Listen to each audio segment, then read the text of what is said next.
falta de educación de salud mental en primaria y en secundaria. O sea, es brutal. Todos vamos a tener que afrontar a lo largo de nuestra vida a alguien de nuestra familia o a nosotros mismos con algún tipo de patología mental. La gente entra en relaciones muy malas que yo creo que desde prevención a las edades adecuadas se podría ayudar muchísimo. Que España es el país donde la prevalencia de consumo de cannabis es más alto de toda Europa. Y esto es un drama. Para toda la gente que dice que consumir cannabis no pasa nada y que es normal y hay una industria muy potente detrás, yo le animo a que se vengan a hacer una guardia con un psiquiatra 24 horas. Cada vez que le estás dando una calada a un porro y mientras más joven seas peor, es como si estuviese jugando una ruleta rusa. Cuando no hablamos de suicidio, creemos que solucionamos el problema. Que le estamos poniendo una pantalla en la cara, ¿cómo pretendemos que este niño, pues el día de mañana, no tenga un sobreestímulo de dopamina, no sea capaz de no frustrarse? Yo creo que todos sabemos cuáles son los factores que influyen sobre una adecuada salud mental. Sabemos que los pilares básicos son... Bienvenidos al capítulo de hoy, al episodio de hoy. Sobre salud mental tenemos a un invitado muy especial. Es uno de los mejores psiquiatras de toda España. Yo lo vi por unos premios de Doctoralia que dan a los mejores médicos. Y bueno, es el doctor Alejandro. Doctor, ¿cómo estamos? Muy bien. Pues empezamos a presentarlo porque lleva desde los 15 años ayudando a su padre en la consulta. Eso es. Porque vienes de toda una saga de psiquiatras. Eso es. Muy bien, así que ya te viene la sangre. Sí, viene de serie. Después, claro, yo quería empezar contigo porque me parece muy interesante el tema de los mitos. El tema de los mitos de la psicología y de la psiquiatría, sí. ¿No? En este caso, un mito que es muy común entre psiquiatras y también psicólogos es: si voy al psiquiatra o al psicólogo, van a pensar que estoy loco o la persona que va está loco o loca. ¿Qué opinas sobre esto? Pues es una pena, porque es verdad que durante muchísimo tiempo se ha asociado la salud mental a padecer un tipo de trastorno mental grave que no tiene por qué, ¿no? Como la gente denomina erróneamente locura. Y si hay algo bueno, encarnación, que yo veo que haya traído esta pandemia, es que se ha visibilizado muchísimo más la salud mental y la gente... Todavía hay pocos que vienen con ese tipo de prejuicios, pero ha disminuido muchísimo. Entonces está bien que hablemos de ese tipo de mitos porque todos nos podemos bloquear, todos los podemos pasar mal y no hace falta tener un episodio psicótico para ir al psiquiatra, ni mucho menos, o por supuesto para ir al psicólogo ya, ni te cuento, que creo que a todo el mundo le vendría bien. Muy bien, muy bien. Además, yo en mi consulta, cuando a alguien le recomiendo ir al psiquiatra, me encuentro con la pregunta típica: ¿pero me va a dar medicación para siempre? ¿Pero me va a atontar esa medicación? Claro. Entonces también quería comentarte esto, ¿no? Que claro, la gente piensa, bueno, cosas que no son en absoluto reales de la psiquiatría, ¿no? El tema... Sí, es verdad que yo también soy muy crítico con mi especialidad, ¿no? Porque es verdad que hay cosas que los médicos y muchos psiquiatras hacemos mal. España, por desgracia, es el campeón del mundo en prescripción de benzodiazepinas, que son todas las fármacos que acaban en pan, diazepam, lorazepam, trankimazin. Son fármacos que no curan, que la OMS recomienda bajo ningún concepto tomarla más de 6 meses y que media humanidad está enganchada de forma indefinida para quitar la ansiedad momentánea, ¿no? Entonces son fármacos que a mí no me gustan nada y que sí generan esa somnolencia que hace que la gente se quede, como denominan en consulta, pues como un zombie, ¿no? Y que yo veo que no es una solución. Pero si el psiquiatra y el médico, que gracias a Dios hay muchísimo, está bien formado y tiene claro cuáles deben ser los pilares fundamentales de nuestra profesión, pues buscará fármacos si lo necesita, que evidentemente no produzcan sedación, porque a nadie le gusta quedarse dormido cuando está trabajando, cuando está con su día a día, y hay muchísimas alternativas. Y para episodios ansioso-depresivos graves, la medicación, mi objetivo siempre en consulta es que no pase los 6 meses, porque eso significa que se ha hecho un buen trabajo, que el apoyo psicoterapéutico ha estado ahí, claro. Y que evidentemente va a ser un tratamiento limitado para desbloquearnos y en cuanto podamos, a nadie le gusta depender de las pastillas, si se puede, porque cada caso es un mundo, retirarlas. Muy bien, muy bien, muy bien. Y también quería comentarte algo que, bueno, yo hace unos años ya he desbloqueado completamente, que es la relación entre la salud mental y la física, ¿no? Bueno, el doctor Mario Puig, la verdad es que ha hecho un trabajo brutal, que lo estábamos comentando antes, que él, bueno, pues ha dado conferencias y nos ha quitado también el típico mito de que el médico solo te mira, ¿no? Pues análisis de sangre, tal, ¿no? Sino que al final todo se comunica, ¿no? Y sobre todo el tema digestivo que estábamos también hablando, ¿no? Y el tema mental. Dime un poco, bueno, lo principal, lo que tú ves que tiene más relación o cosas que destacarías. Mira, hay que entendernos como parte de un todo, ¿no? Y separar la salud física de la salud mental yo creo que es un error. yo tengo casos tremendos en consulta y es verdad que cuando le tratamos de explicar a la gente la relación que tienen entre ambos, mira, el otro día atendía a un paciente que venía con una arritmia cardíaca, es decir, el corazón latía desordenadamente y eso puede Claro. generar un riesgo tremendo para tu salud porque puede generar trombos que te generen ictus y que tiene unas implicaciones gravísimas y estaban los cardiólogos desesperados, le habían hecho incluso una ablación, que es meterte un catéter para quemarte una parte del corazón para ver si así tu corazón deja de latir como si fuese una discoteca, ¿no? En vez de sincronizado cada uno por su lado y que retome el latido y la frecuencia cardíaca normal, ¿no? Un ritmo sinusal. Pues nada había funcionado, le habían dado muchísimos antiarrítmicos, ya la habían intervenido y aún así esa arritmia no había forma de controlarla. Y cuando lo que vi en consulta de un paciente era un empresario con muchísima carga laboral, con muchísimo estrés por todos lados y que la ansiedad se la estaba comiendo, ¿no? Claro. Había realizado mindfulness y demás, pero era tal el nivel de ansiedad y el nivel de cortisol que manejaba que su cuerpo estaba sufriendo por todos lados. Fue poner un Totalmente. tratamiento adecuado, antidepresivo, bajito, que bajase esa ansiedad durante unos meses y después de muchísimo tiempo, con una FA incontrolable, por fin se controló. Con esto quiero decir que las implicaciones son tremendas, ¿no? Y que ya no solo a nivel digestivo, que por supuesto el 90% de los receptores de la hormona de la felicidad, de la serotonina, están en el tracto digestivo, que es nuestro segundo cerebro, ¿no? Pero por ejemplo, otro ejemplo que yo pongo muy claro Sí. es el ejemplo de un herpes, de la calentura labial o de un herpes zóster.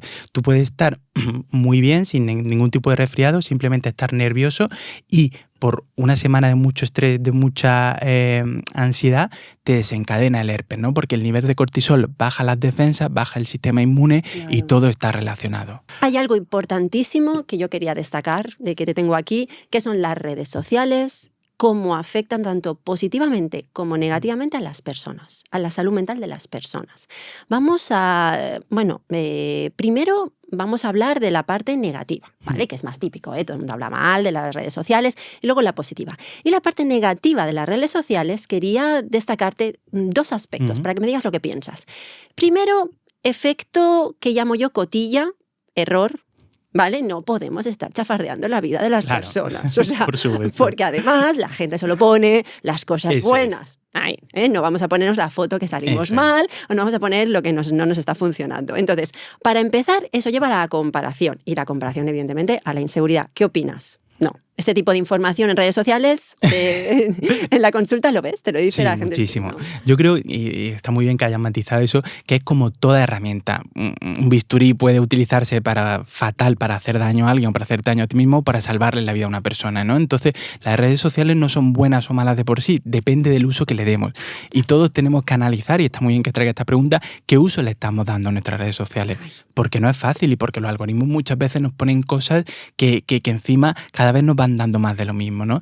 Y por supuesto que en gente joven, que también es súper llamativo, pues afecta muchísimo más. Cuando esa persona ya todavía no está del todo construida, esas comparaciones pues interfieren mucho. Son muchísimos los estudios que tenemos al respecto, de que se ha visto que conforme más se utilicen las redes sociales y más tiempo se utilicen las redes sociales, entendemos que la gran mayoría no hace el uso adecuado de las mismas, pues más infeliz es una persona, ¿no? Entonces, está bien que pongamos el acento en ello para que todos nos demos cuenta qué tipo de contenido estamos buscando en las redes sociales. Totalmente, totalmente.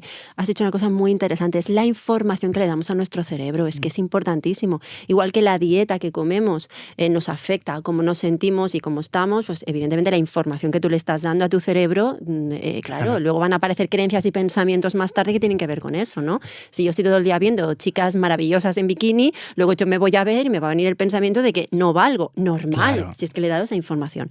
Y también el segundo aspecto que te quería comentar del tema negativo es el efecto fan. Yo lo he visto mucho. No lo sé si tú lo ves, que yo tengo muchas personas de 20, 25. Es el tema de que yo veo a alguien en redes sociales, primero lo veo perfecto, que eso estábamos diciendo antes, y luego yo quiero imitar lo que hace. ¿No? Por ejemplo, Yados, que ahora está muy de moda y es un personaje así. Entonces, Yados es una persona que él ya, su publicidad es, yo tengo este estilo de vida, yo tengo un Ferrari, tengo un cuerpo, tengo tal, tengo éxito. Entonces, claro, para llegar aquí, él, digamos, su marketing sería, el enemigo común es esto, ¿no? Y vamos a llegar aquí haciendo esto. Pues tema de hábitos, que también está bien, tiene su parte positiva, hábitos, levantarte a las 5 de la mañana, tal. Claro, no a todo el mundo le puede funcionar eso. Claro.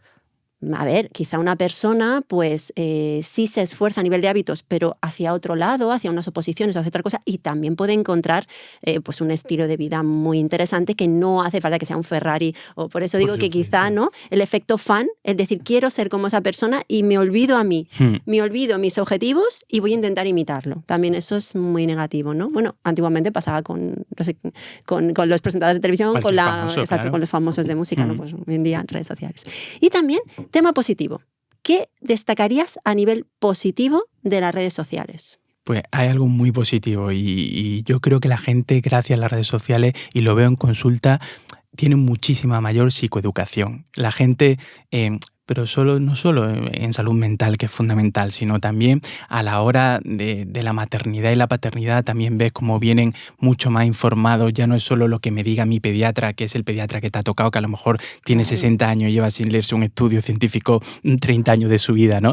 Sino que la gente ya de forma activa busca información que le interesa, y eso es algo buenísimo que tiene. Y yo creo que también hay muchísimos creadores de contenido que se esfuerzan muchísimo en hacer que esa información sea accesible y que la gente la pueda entender, ¿no? Y con cierto rigor científico, que por eso también decimos que es muy importante no solo lo que ves, sino a quién sigue, de dónde vienen esas fuentes, porque también puede haber muchísima desinformación y ese es un posible peligro, pero creo que también tiene sus partes buenas y que yo lo veo en consulta, como la gente me llega ya sabiendo lo que tiene que hacer. Otra cosa es que luego lo apliquemos, pero por lo menos la teoría la gente ya la tiene. Totalmente, totalmente. Además, yo quería hablar un poco del tema que dices de psicoeducación. Me parece muy interesante el tema de, no sé si opinas lo mismo, la falta de educación de salud mental en primaria y en secundaria. O sea, es brutal. Claro, o sea, a los niños, lo comentábamos antes, se les enseña, el aparato circulatorio, pero no se enseña lo que es una bipolaridad. Claro. O lo que es, entonces, lo que es la ansiedad, ¿no? Y todo esto puede repercutir de una forma grave, porque si una de las personas que desarrolla una enfermedad o un trastorno muchas veces es por falta de educación. Si yo me da un ataque de ansiedad y no sé lo que es, tengo miedo y ese miedo provoca más ansiedad, ¿no? Y que me metan en ese trastorno. ¿Qué opinas también en tema eso, ¿no? O lo que decíamos antes de las charlas, que según qué charlas sí las hacen y... Claro, el tema de tabú, aún tabú de este tipo de enfermedades. Sí. Pues eso me da muchísima pena, ¿no? Porque todos vamos a tener que afrontar a lo largo de nuestra vida a alguien de nuestra familia o a nosotros mismos con algún tipo de patología mental, ¿no? Y el cómo gestionar las emociones se empieza a hacer desde muy pequeñito. Por supuesto, no solo en el colegio, sino también en el ámbito familiar. Pero es verdad que no se habla, hablábamos antes, no se habla de lo que es una relación tóxica, no se habla de las red flags que jamás se deben, esas banderas rojas que debo identificar para saber si la persona me está tratando adecuadamente, ¿no? Y la gente entra en relaciones muy, muy malas que yo creo que desde prevención a las edades adecuadas se podría ayudar muchísimo. Mira, a mí hay algo que me enfada mucho y hablando de prevención, nosotros dábamos charlas y hemos estado mucho tiempo dando charlas en primaria y en secundaria sobre los riesgos que conlleva el consumo de drogas, ¿no? Y de tóxicos. Total. Y el otro día salía también una estadística de que España es el país donde la prevalencia de consumo de cannabis es más alto de toda Europa. Y esto es un drama. Y hay muchísima desinformación al respecto. Totalmente. Para toda la gente que dice que consumir cannabis no pasa nada y que es normal y hay una industria muy potente detrás, yo le animo a que se vengan a hacer una guardia con un psiquiatra 24 horas o a una unidad de hospitalización de salud mental. Van a ver cómo hay gente que solo fumando un solo porro se han arruinado todos sus proyectos de vida porque le ha desencadenado un trastorno psicótico. Y para desencadenar una esquizofrenia, lo que antes se entendía como locura, hace falta muchos factores, multifactorial. Tienes que estar predispuesto genéticamente y luego tener un desencadenante. Y yo siempre pongo un ejemplo a los adolescentes cuando les hablo, y esto se lo deberían poner todos los padres a un niño en cuanto cumple 11 años. Totalmente. Es que cada vez que le estás dando una calada a un porro y mientras más joven seas peor, es como si estuviese jugando una ruleta rusa. Totalmente. Y una ruleta rusa consiste... Qué buen ejemplo, no lo había visto así.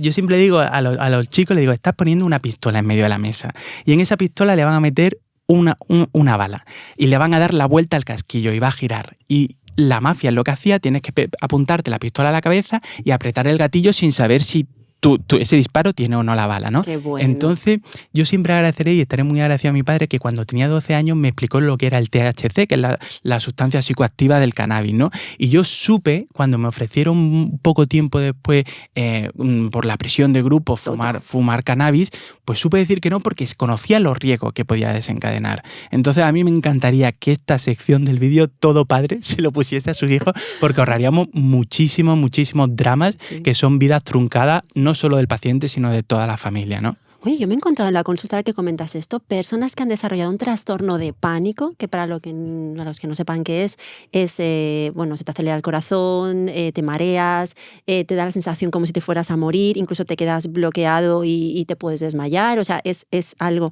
Y me vinieron 2 amigos y uno de ellos, bueno, desarrolló este trastorno de pánico, además cogió miedo a esas sensaciones y lo tenía, digamos, por eso, porque... Y aparte era la primera vez que fumaban. Es la primera vez. A uno no le ocurrió y al otro sí. Claro. Desencadenó esta activación, digamos, del sistema simpático produciendo todo esto, y el problema es que una vez se activa, el cerebro no se puede formatear y se puede volver a activar en una situación de estrés. Y esta persona, mira, hay un caso muy bueno ahora mismo que está muy de moda, que es de Ángel Martín, el presentador de La Secta, que ha sacado su libro más vendido, podcast más vendido, y creo que está haciendo una labor estupenda. Pero yo hay algo que le recrimino a Ángel Martín. En uno de los podcasts, él dice, no, bueno, yo llegué, que para quien no lo sepa, Ángel Martín, a raíz del consumo de tóxicos, tuvo un episodio psicótico y él cuenta muy bien y de verdad que se te ponen los pelos de punta cómo lo vivió él, cómo perdió el contacto con la realidad. Hay gente que tengo pacientes que creen que le persiguen los marcianos, que le persigue la CIA, ¿no? Total. Y la angustia que generan es como ver la película de terror que más miedo te pueda dar de toda la historia, pero vivirla en tu propia carne, ¿no?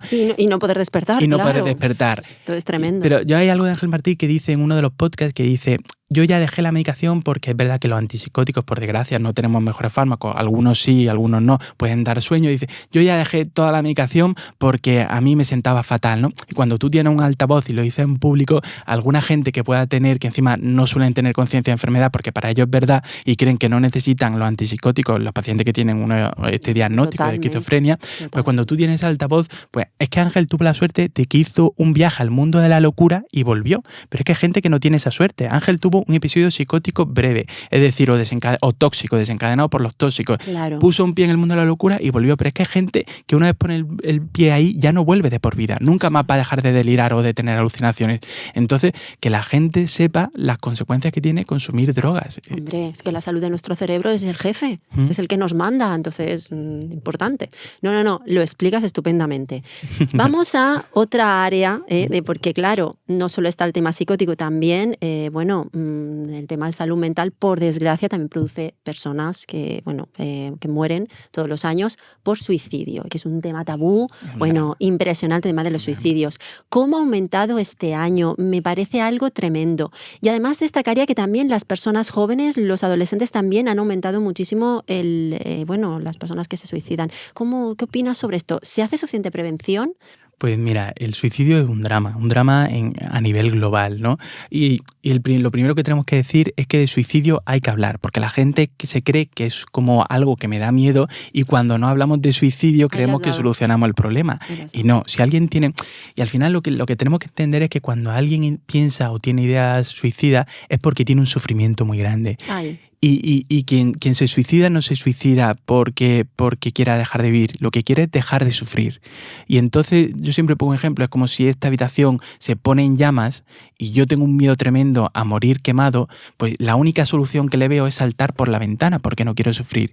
Pero lo que no me he dado cuenta es que en la esquina de esa habitación hay un extintor que me puede salvar la vida. Y ese extintor es pedir ayuda. Entonces hay que pedir ayuda a un profesional. Totalmente. Y hay que hablar de suicidio para que las cifras, que son alarmantes, mira, lo tengo aquí. El año pasado en España fallecieron casi 5.000 personas, 5.000 vidas perdidas por suicidio. Y no solo son esas 5.000 vidas, es que son 5.000 familias. Ahí te lo iba a decir justo. Claro que la familia, ostras. Que se han quedado tocadas de por vida y encima el suicidio se va pasando de generación en generación y cuando alguien se suicida le está dejando un legado, una herencia maldita al resto de su familia. Entonces si algo está pasando mal y escucha esto y tiene ese tipo de ideas, que sepa que se puede salir de ahí y que hay que pedir ayuda. Y entre jóvenes adolescentes se registra el mayor incremento entre los 15 y los 19 años de la última década. Sí. Es un auténtico drama. Y es verdad que se hace, lo que tú decías, ¿no? Se hace muchísima prevención de accidentes de coche, está todo el día en la tele, el accidente de tráfico, es un drama. El año pasado murieron 2.000 personas, pero es que por suicidio murieron 5.000. Exacto, sí, es lo que estábamos diciendo, que las personas en los colegios es algo que no se habla, algo al revés, la persona tiene que entender. Entonces también te quería preguntar, no sé si me puedes responder, pero ¿por qué ocurre más a hombres? Porque el 70%, me lo has comentado antes, el 70% son hombres y el 30% mujeres. ¿Por qué crees que es? ¿Quizá a los hombres les cuesta más pedir ayuda? Ahí está. Quizá hay esconden más las emociones, Sí. ¿no? Hay creencias un poco de ese estilo irracionales, ¿no? De que las emociones son de débiles y cuando ya no pueden más, claro, sería esto quizá, ¿no? Mira, los hombres somos un alfabeto a nivel emocional y tenemos que hacer un trabajo tremendo, ¿no? Yeah. Esa lesitimia, esa incapacidad de conocer cómo me siento y expresarla es algo en la que las mujeres nos lleváis años y años de ventaja. Entonces, es verdad que hay más tentativas en mujeres, pero de suicidio consumado el 70% son de hombres. Porque al hombre le cuesta pedir ayuda, le cuesta hablar de sus sentimientos. Un hombre queda con sus amigos y habla del trabajo, habla de cómo le va, habla de proyectos profesionales, pero no habla de cómo se siente. Unas mujeres quedan y lo que hablan es tú cómo estás en este ámbito de tu vida, tú cómo estás en este otro ámbito de tu vida, y eso es algo que tenemos los hombres que aprender a gestionar desde ya, porque es verdad que está acabando con muchísimas vidas, ¿no? Sí, totalmente. Bueno, pues girando un poco ya quiero preguntarte una pregunta más personal y es, ¿por qué elegiste esta especialidad? Psiquiatría, o sea, aparte que me has dicho, bueno, que viene un legado, pero bueno, ¿por qué la elegiste? ¿Qué te...? Mira, yo creo que todo el que se dedica a la salud mental hemos estado en algún momento de nuestra vida en contacto con el sufrimiento humano, ¿no? A mí hay una historia que me marcó, que he contado alguna vez, es que cuando yo tenía 15 años, pues, y solo tenía las preocupaciones típicas de un adolescente, yo quería irme ese verano a veranear con mis amigos a la playa, era mucho tiempo, era la primera vez que me iba, y tenía que negociarlo en casa, ¿no? Y mi padre me dijo, bueno, ¿por qué no me acompaña un día a la consulta? Era verano, yo estaba sin hacer nada. ¿Por qué no me acompaña a la consulta y lo hablamos por el camino? Y yo, que jamás me hubiese planteado ir allí, pues le acompañé, no tenía nada que hacer, nos levantamos a las 7:30 de la mañana, fuimos en coche a conducir a un pueblo de Córdoba y cuando llegué a esa consulta, el primer paciente que vi me marcó de por vida, ¿no? Porque era un paciente de unos 40 años, joven, que venía con su mujer y cuando me contó su historia yo me quedé frío. Se trataba de un paciente del que le habían diagnosticado un glioblastoma multiforme, que para quien no lo sepa es como uno de los tumores cerebrales más agresivos que existen, y le habían dicho los neurocirujanos que tenían escasos meses de vida y el paciente venía bloqueado llorando con su mujer porque tenía 2 niñas pequeñas y no era capaz de ponerse delante de ellas sin romper a llorar. Entonces tenía por un lado la culpa, es decir, tengo poco tiempo y no lo estoy aprovechando con quien más quiero, ¿no? Claro. Entonces yo en un momento en el que tenía las preocupaciones banales de un adolescente, cuando me di cuenta que existía ese sufrimiento humano, dije, pero yo no puedo estar tengo que hacer algo como hace mi padre por tratar de aliviar este sufrimiento. Y de ese momento tuve claro que me quería dedicar a la salud mental. Entonces, bueno, es verdad que sí, a lo mejor si no hubiese tenido un padre psiquiatra probablemente no me dedicaría a esto, ¿no? Le estoy muy agradecido porque no me puede gustar más mi profesión, pero fue por ver esa realidad que yo desconocía, ¿no? Claro. ¿Cuál es, qué especialidad piensas que es de las más demandadas, que gusta más, ¿no? Yo, por los pacientes que me vienen que estudian el MIR y tal, dermatología, neurología, ¿no? Cirugía, ¿no? Sí. ¿Las más demandadas o hay...? Sí, es verdad que las más demandadas pues son dermatología, cardiología, la cardiología también. Muchísimos cirujanos. Es verdad que tú te examinas, haces un examen tipo MIR y según la nota que saques vas eligiendo, ¿no? Entonces hay unas que son las top, que todos los años cirugía plástica, por supuesto, sí. muy, muy demandada. Tengo mis amigos cirujanos que son unos cerebritos siempre de la carrera y ahí están encantados con su profesión. Claro. Y también te iba a comentar algo que me ocurrió el otro día. Una paciente que está haciendo un rotatorio de prácticas, está en sexto y está haciendo rotatorio. Había pensado psiquiatría. está cambiando de opinión porque estaba haciendo el rotatorio allí y, bueno, un psiquiatra le dijo que no cogiera psiquiatría porque, pues él estaba un poco quemado, el burnout de su profesión, porque decía que, por ejemplo, un traumatólogo, pues oye, va una persona con un pie roto o con una pierna rota y sabes exactamente lo que hacer. Pero la psiquiatría vas a ciegas. Sí.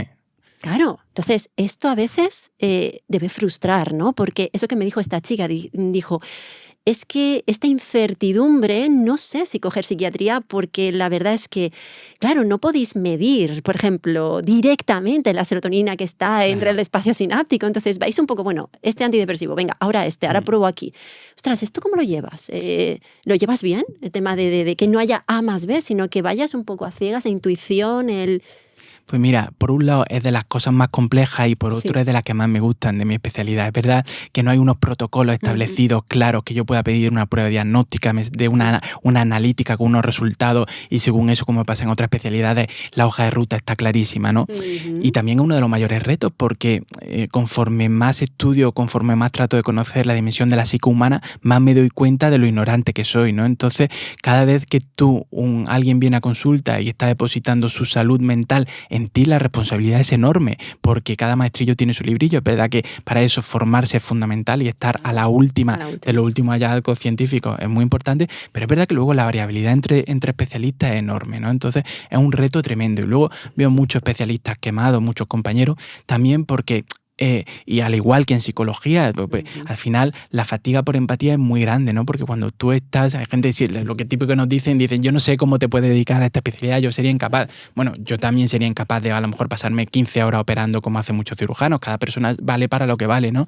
Pero algo que me dijo mi padre, que a mí también me encantó, es que para no llegar a quemarse hay que distinguir la empatía de la compasión. La empatía es entender los sentimientos de la otra persona, pero la compasión es tratar de hacer algo de forma activa por aliviar ese sufrimiento. Y la única forma de protegerse es cuando un paciente viene a consulta, decir, voy a dar lo mejor de mí, muchas veces a lo mejor no es lo perfecto ni lo que más necesita, para tratar de aliviar ese sufrimiento. Y eso es lo que yo creo que nos salva de no quemarnos en nuestra profesión. Totalmente, totalmente. Me lo preguntan mucho a mí también. Yo le dije el otro día a una amiga, le dije, mira, son problemas de matemáticas.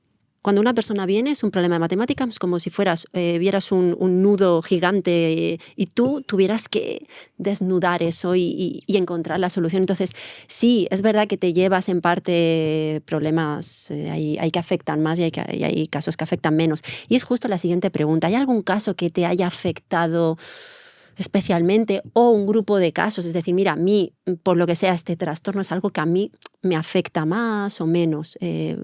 O a nivel personal, creo que... Sí, yo me acuerdo que en la residencia, cuando está empezando a tratar con el sufrimiento humano y todavía no tiene esas habilidades de las que hablamos, ni ese trabajo personal, pues me acuerdo de una paciente joven con una inestabilidad emocional importante y cuando te contaba su psicobiografía era un auténtico drama y justo está en relación con el tema que hemos tratado antes, ¿no? Su madre tenía un trastorno de personalidad muy grave, una relación muy patológica con esa hija, y te lo contaba y te contaba cómo cuando su madre también, ella lo vivía así un poco, no sé lo que había detrás, a forma de castigo, pues se suicidó en la cama de la paciente, ¿no? Entonces, cuando te cuentan este tipo de historias y luego ves cómo eso se perpetúa y esta paciente pues tenía evidentemente una dificultad para el manejo de las emociones, porque ¿quién se repone de algo así, no?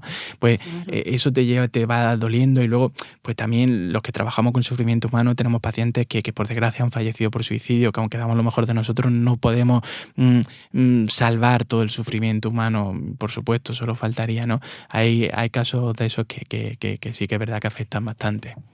Voy a dar un giro, pero quería preguntarte esto, porque a mí me pasa mucho en la consulta.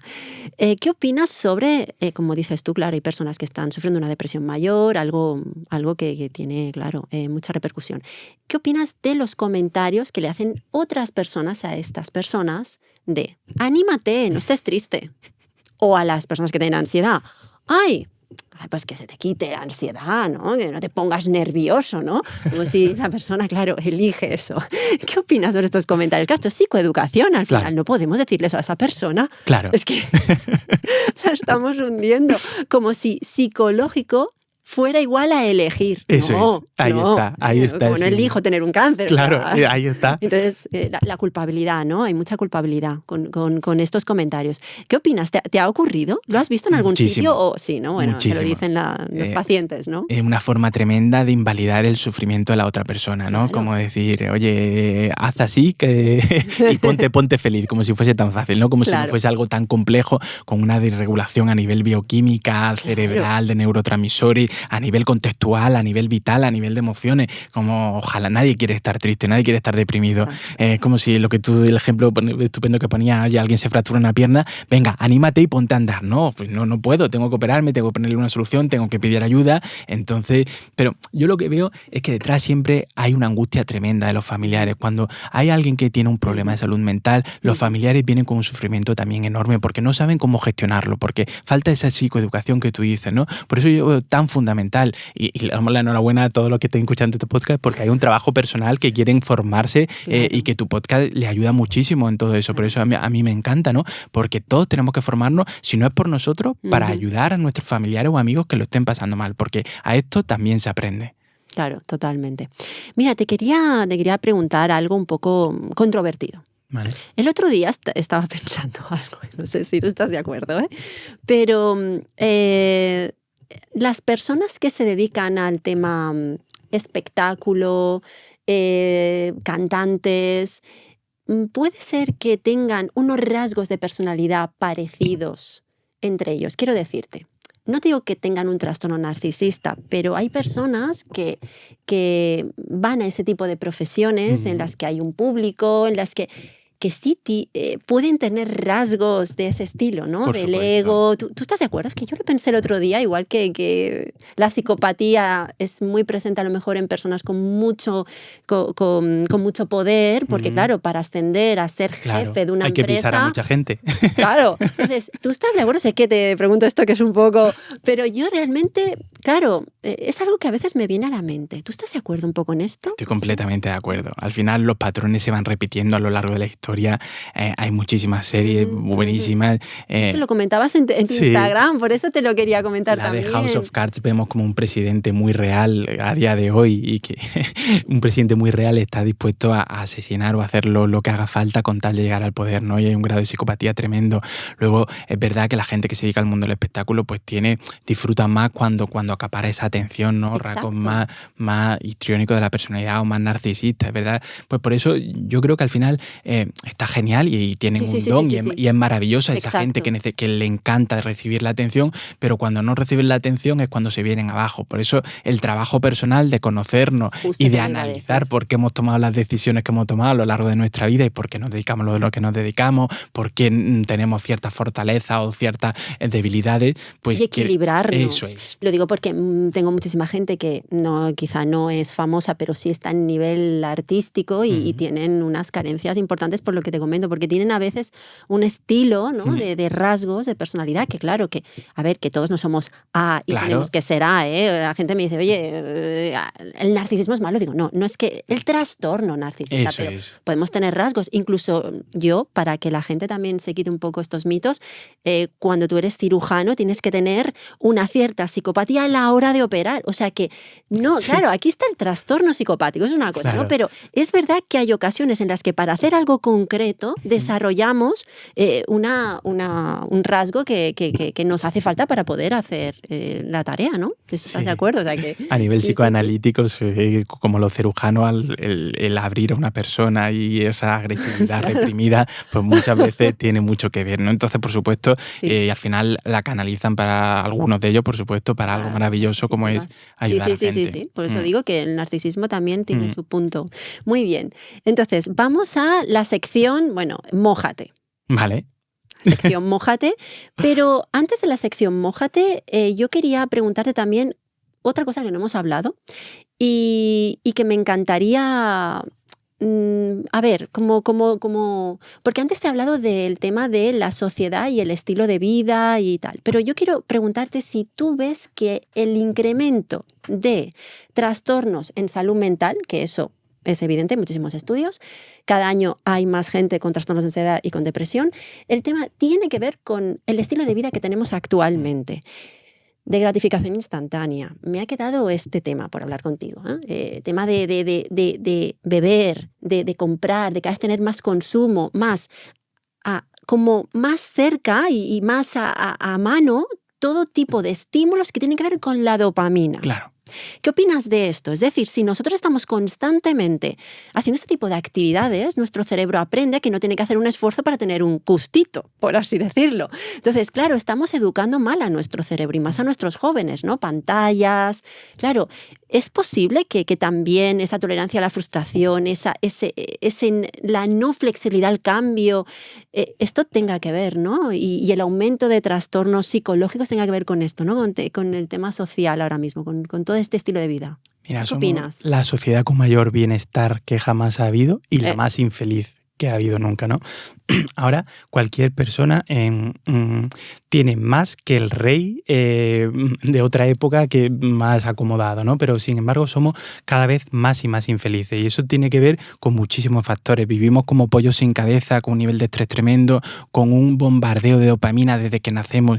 Todos hemos visto algún vídeo en internet de niños muy pequeños haciendo scroll en la pantalla de forma compulsiva que el otro día paseábamos por Sevilla y veíamos como unos padres tenían un carrito, iba su niño de 1 o 2 años en un carro y tenía un brazo que salía del carrito de paseo para ponerle un móvil delante.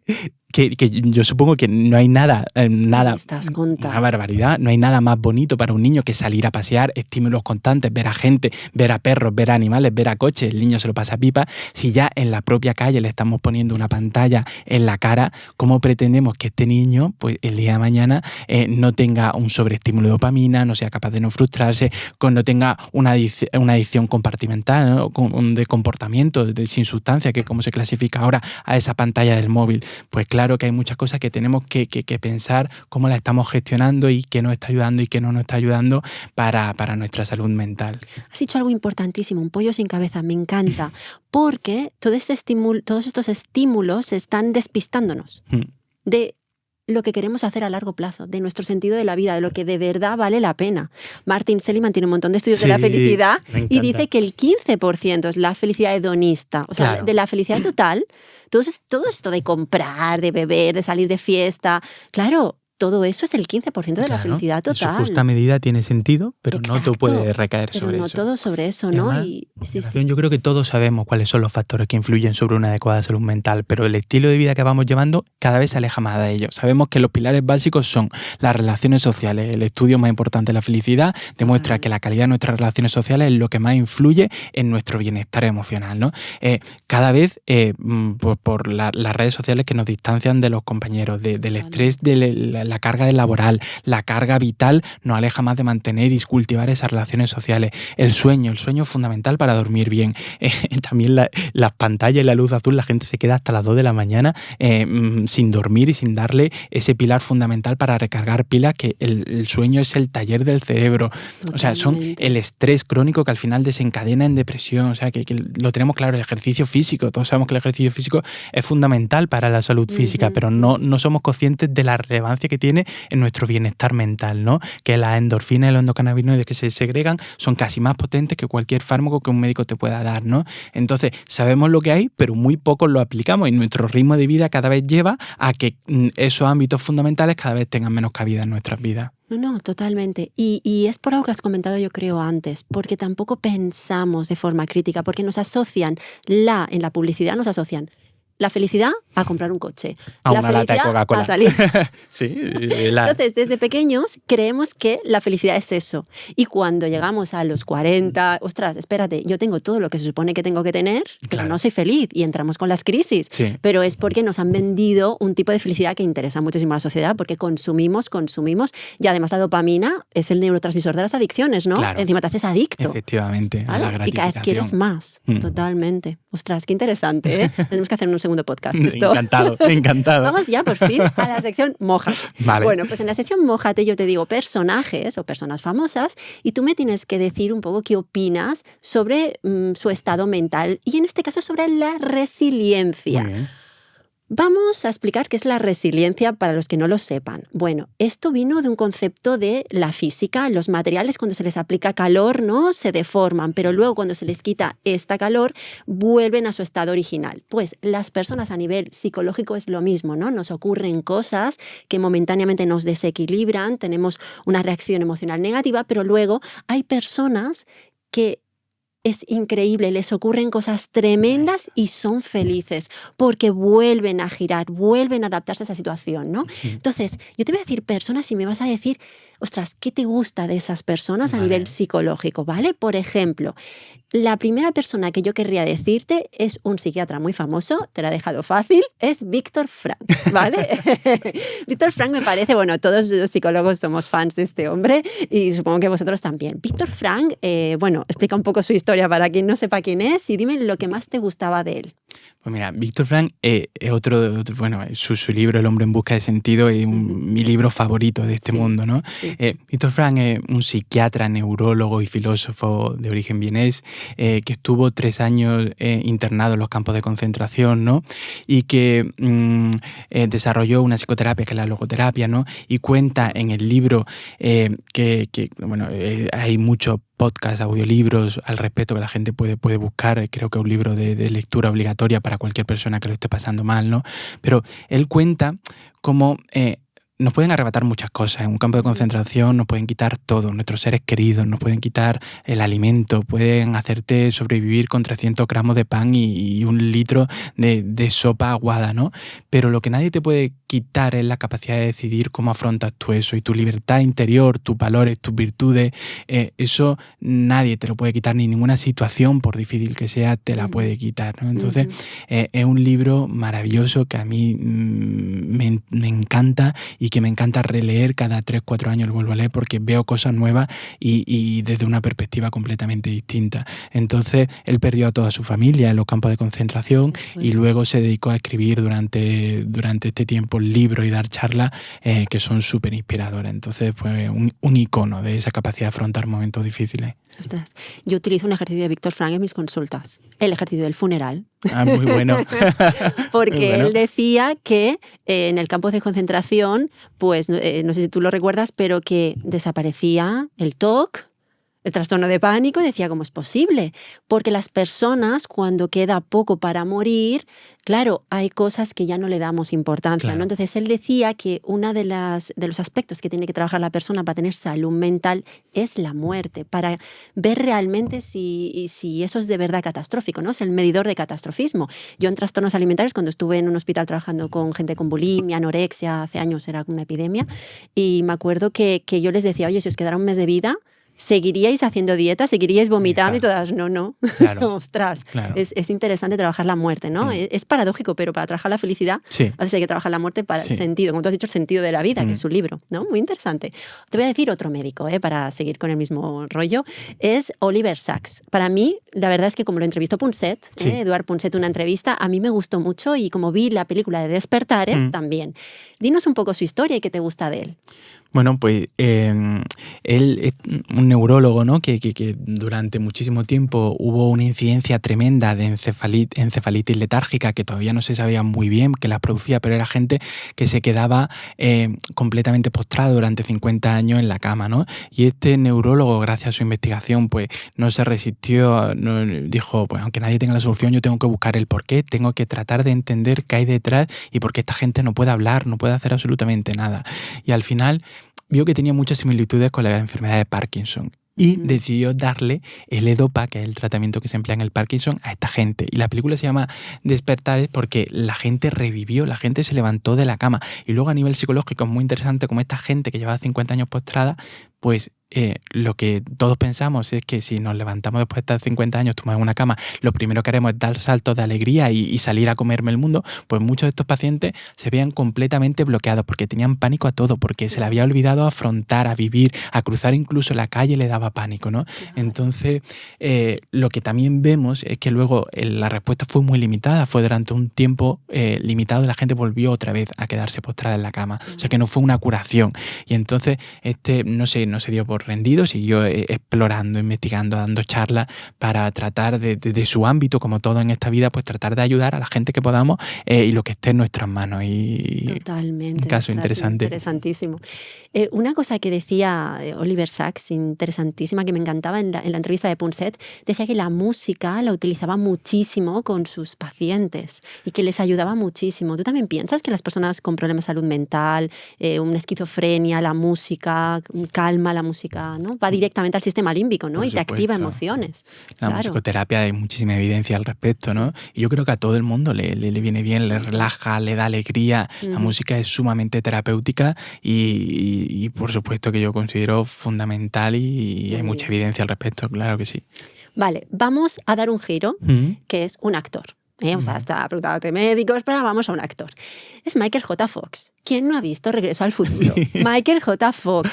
Bueno, pues le diagnosticaron Parkinson, jovencísimo, creo que tendría 30 años, Sí, ¿no? muy 30 y joven. algo, ostras. Parkinson de inicio precoz. Claro, pero él no se quedó en una cama Claro. postrado, no. Él ha seguido haciendo las mismas cosas, ha invertido muchísimo dinero en el tema de la investigación del Parkinson, ¿no? Qué enfermedad, ¿no? tan grave. Dinos un poco, ¿qué opinas de esto, ¿no? De cómo un paciente de Parkinson, primero para que no sepa qué es el Parkinson, dinos un poco.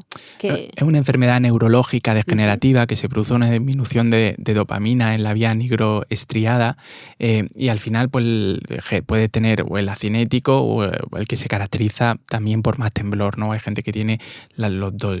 Y lo bonito de este caso es cómo una persona que tenía un proyecto de vida tremendo, de una fama muy, muy precoz, En el momento álgido. en el momento álgido te llega una enfermedad que te dicen que no tiene cura, que es degenerativa y que todo va a ir a peor. Y que mañana probablemente hay tratamientos que mejoran un poco los síntomas, pero que todo va a ir a peor, ¿no? Y esta persona, ¿cómo canaliza esa rabia, ese enfado, esa sensación de injusticia en decir, mira, acepto, ese proceso de aceptación en todos los ámbitos de nuestra vida es fundamental y es el primer pilar, acepto lo que tengo, es verdad que él también cuenta que recayó durante mucho tiempo para evadirse, una de las técnicas de afrontamiento muy disfuncionales que puede tener mucha gente, en el alcohol para evadirse del dolor que le generaba, pero luego se dio cuenta que tenía que canalizar eso en otra cosa, ¿no? Y desarrolló pues, una de las organizaciones que más dinero ha invertido a nivel mundial en investigar cuál es la causa o qué posibles soluciones podemos tener para el Parkinson y que va a ayudar a muchísima gente a lo largo de esta vida. Ojalá que se puedan encontrar soluciones. Se está avanzando muchísimo también el Parkinson. En este tema. Muy bien, muy bien. Michael Phelps, alguien completamente diferente, un deportista, nadador, el que tiene más medallas olímpicas, creo que 28, sí. Una barbaridad. Este hombre decía que nada como 6 de los 7 días, o sea, es increíble. El tema es, te quería preguntar, no sé si sabes que de pequeño tuvo TDAH, es decir, un déficit de atención con hiperactividad, decían que no se podía estar quieto. Y decía que nadando, ostras, se encontraba ahí su...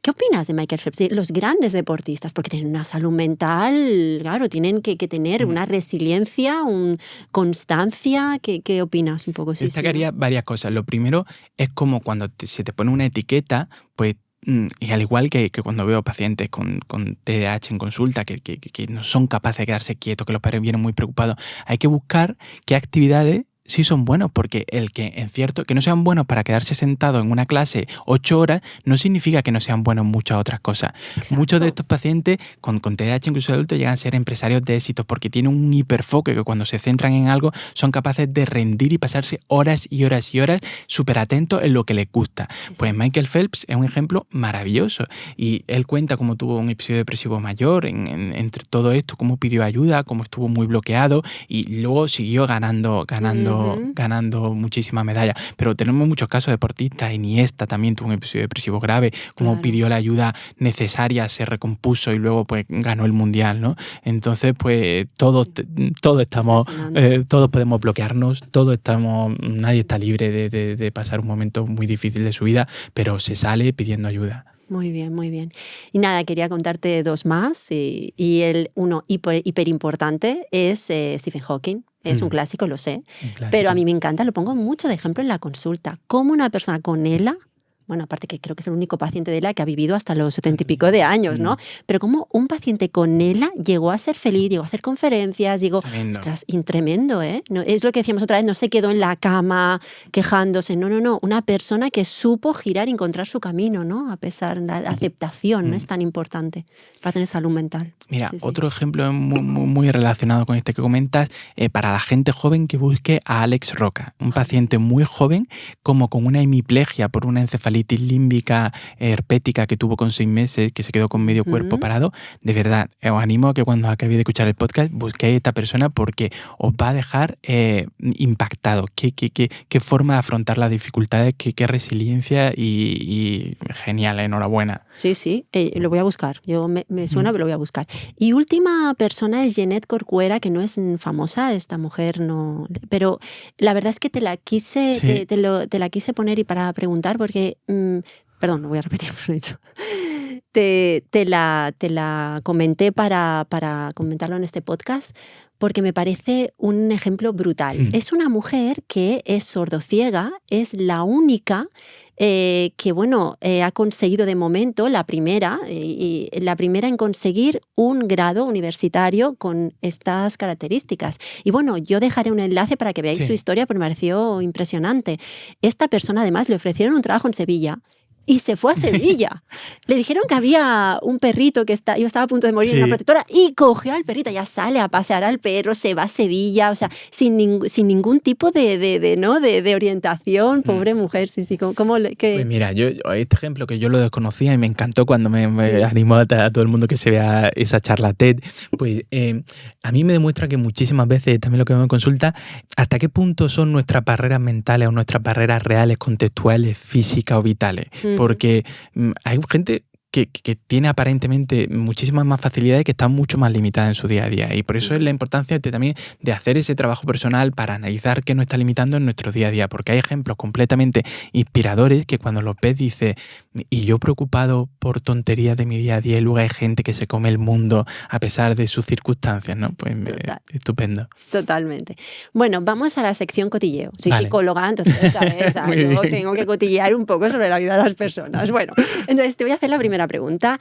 ¿A qué personas entrevistarías de todo el mundo? Dime 2, 3 personas que tú entrevistarías. Así, no sé, aunque la persona no esté viva, ¿eh? Es decir, puede ser una persona que no esté viva. Vale, pues mira, yo la primera que se me viene a la cabeza es Mathieu Ricard, que para quien no lo conozca es un budista francés que está en Nepal y que según, es verdad que este título tiene que ponerlo entre comillas, ¿no? Pero sé quién es. La persona más feliz del mundo. Ay. Se lo pongo a la gente yo ahí en los consultorios. Sí. Pues él explica cómo a través de la gratitud, la compasión y cultivando virtudes y valores, ¿no? Pues y a través de la meditación y el mindfulness, pues se le hace en la Universidad de Wisconsin, creo que es, pues resonancias magnéticas durante muchísimas horas y ven que su cerebro es una auténtica maravilla, que rompe todas las escalas de felicidad, vida y por haber. Entonces me encantaría entrevistarle para poder sacar, aunque él tiene un libro maravilloso que está escrito con un psiquiatra francés, no me acuerdo si era algo en defensa de la libertad, creo que es buenísimo y me encanta. Y luego, ¿a quién más entrevistaría? Si no está vivo, a Séneca, cordobés, como yo. También sería una persona muy interesante. Creo que tiene una habilidad tremenda, una de los intelectuales más grandes que ha habido en la historia, ¿no? Tiene una habilidad maravillosa para, en sus libros, hablar sobre cosas muy del día a día, ¿no? El estoicismo, que también está muy de moda ahora mismo. Creo que él tiene la mayor habilidad para explicar, porque también está Marco Aurelio, ¿no? Pero su meditación es más difícil de leer. Pero creo que los libros de Séneca, Carta a Lucilio, son muy entendibles y lo hace de forma muy sencilla y habla sobre la gestión del tiempo, sobre la felicidad, sobre muchísimos aspectos maravillosos. O sea que muy bien, con eso me quedaría. Bueno, pasamos a una pregunta muy interesante que sería, ¿cuál es la situación más ridícula o que has tenido embarazosa en tu profesión? Dinos alguna anécdota. Hay muchas, hay muchas. A mí siempre de Trágame Tierra hay una que recuerdo con muchísima vergüenza, y es que el primer día que yo hago una guardia, porque una guardia los médicos tenemos que estar 24 horas en un hospital, y a las 3 de la mañana yo recién empezando a trabajar como médico, después de hacer 6 años de carrera, empiezan los 4 especialidades y pasaba guardia de puerta de urgencias generales, ¿no? Y me llega a las 3 de la mañana una persona de 30 años acompañado de una mujer, ¿no? Y como que él no hablaba nada, ¿no? Y entonces, es muy embarazoso, no sé si contarlo aquí, pero él no hablaba nada y ella es la que contaba absolutamente todo. Es decir, Claro. no es que viene por un cólico, porque le duele, porque le preguntaba, ¿alérgico a algo? Y ella contestaba por él, ¿no? Entonces, no sé por qué mi cerebro interpretó, y esto está bien para que veamos los prejuicios y cómo yo a partir de entonces jamás me equivocaré nunca más, le dije, vale, entonces, tu madre, ¿qué opina de todo esto? Y se quedan así los dos callados, me miran y me dicen, qué fuerte, no soy su madre, soy su pareja. Y yo en ese momento de Trágame Tierra a las 3 de la mañana en un hospital diciendo, vaya metedura de pata acabo de hacer, a ver cómo continúo yo toda la consulta. Y lo peor es que eso hace tripas corazón y continúa explorando al paciente a ver dónde le duele, y ya dice, ella se quedó toda la consulta súper preocupada diciendo, madre mía, qué fuerte, su madre, tan mal estoy, en voz alta. Y yo diciendo, me encantaría desaparecer. Y como esas tengo muchas otras Claro. divertidas, pero esa es una que me muy embarazosa. Sí. Muy interesante. Bueno, tu mejor momento en soledad, pero, o sea, es decir, vamos a ver, la felicidad, pero en soledad.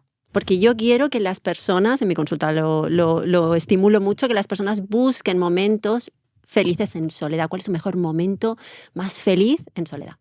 Qué bueno, pues mira, yo cuando llegué a quinto de carrera, tuve la sensación de que toda mi vida, es verdad que en una familia de médicos, toda mi vida el camino había estado como muy preestablecido, ¿no? Y como que yo tenía poco control, había tomado pocas decisiones trascendentes en mi vida, y dije, ¿por qué voy a continuar esta rueda que me va a llevar a una cosa a otra? Quiero hacer un break y quiero irme a recorrer el mundo, ¿no? Es algo que en el norte de Europa se hacía mucho, pero que en España todavía no había llegado, y me quería ir de mochilero. Entonces, claro, llegó un momento de negociar con mis padres, ponerlo sobre la mesa. Mi abuelo, que dejó, cuando falleció, que falleció en tercero de carrera, para mí era una figura muy importante, nos dejó a cada nieto un poquito de dinero, no era mucho, pero dijo en la herencia, que siempre me acuerdo, para algo importante de vuestra vida. Y en ese momento dije, ¿qué es más importante, no, que este proyecto, que para mí a nivel personal creo que me va a aportar muchísimo para crecer, para madurar? Y se lo planteé a mis padres, al final lo conseguí, y durante un tiempo me acompañaron muchos amigos de la carrera, tuve que convencer a algunos de ellos, pero claro, yo quería irme mucho tiempo, quería irme en todo lo que pudiera.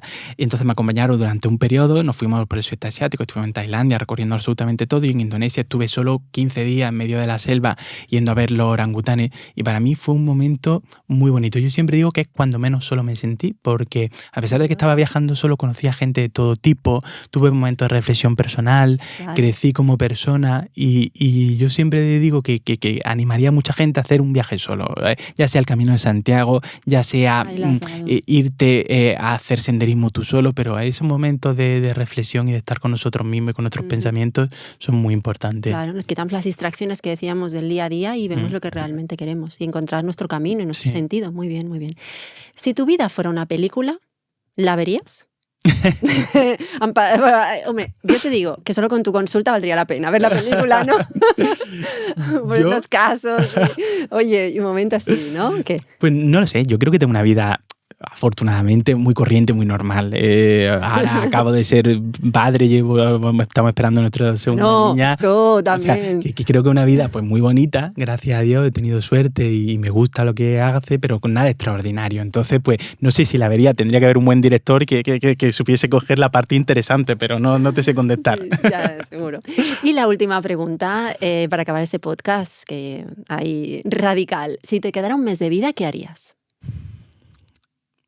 Sinceramente creo que haría una gran fiesta. Muy bien, muy bien. Me encantaría juntar a toda la gente que quiero. Y Ujú. ojalá que me dejase entera un mes de vida y fuese un mes de vida con calidad, ¿no? Que no estuviese con dificultades a nivel Sí. de salud, ¿no? Pero si tuviese buena salud, me encantaría hacer una fiesta con toda la gente que quiero, porque al final, qué bonito agradecer, despedirme de la gente que ha sido Ujú. importante para mí y vivirlo como algo de celebración y dar gracias por los momentos disfrutados, porque al final es lo que yo me llevaría. Ahora cuando me has planteado esta pregunta, no me llevaría nada material, no me llevaría ningún éxito profesional, que por supuesto que son importantes, pero me llevaría a la gente fundamental en mi vida. Le reuniría a todos y montaría una fiesta maravillosa. Muy bien, muy bien. Justo lo que decía mi abuelo, dice, el pobre a punto de morir, que estaba con un cáncer, era muy mayor, y me dijo, mira, no me acuerdo de la casa que tenía, si tenía 3 habitaciones o si el coche que Claro. tenía. Dice, me acuerdo de los viajes, me acuerdo de Mm, las experiencias. Decía, mm. invierte en experiencias. Y yo, Mm. muy bien, muy bien. Cuando tenía que convencer a mis amigos Sí, para hacer el viaje, para les decía, irte. chicos, tenéis que pensar que la vida se mide en número de días que recuerdas. Y era como Ahí, la frase maravillosa ahí para la has dado. convencerle a todos a venirse Hombre, es que un con la psiquiatra mochila. tiene que tener sus trucos, O sea que ¿no? estoy de Muy bien. acuerdo con tu abuelo, totalmente. Muy bien, muy bien. Ostras, pues, doctor Alejandro, vamos, estoy contentísima de que hayas venido a mi podcast. Ha sido interesantísimo, de verdad. Haremos una segunda parte, esto es increíble. Y nada, y me encanta toda bueno, las experiencias que nos has explicado, la manera que tienes de ver la vida, todo impresionante, de verdad. Yo creo que al final, con el podcast y con el tema de redes sociales, conoces a personas maravillosas, que no te esperabas, ¿eh? Yo, Y yo, yo te voy a pasar pacientes, lo siento, ¿eh? yo Porque también, por muchos quieren supuesto, online y yo, ahí, me encanta. Alejandro, digo en serio. Yo, en el poco tiempo, los 2 meses que llevo con mi perfil de Alejandro Psiquiatra en Instagram, pues es lo más bonito. Gracias a ti me has dado la oportunidad de venir aquí, que he disfrutado muchísimo de la experiencia, de hablar, del café que nos hemos tomado antes. O sea que, por supuesto, este altavoz debe servir para ayudar Sí, a sí, mucha sí, gente que lo necesita. sí. Bueno, pues muchísimas gracias. Gracias a ti. Hasta luego. Hasta luego.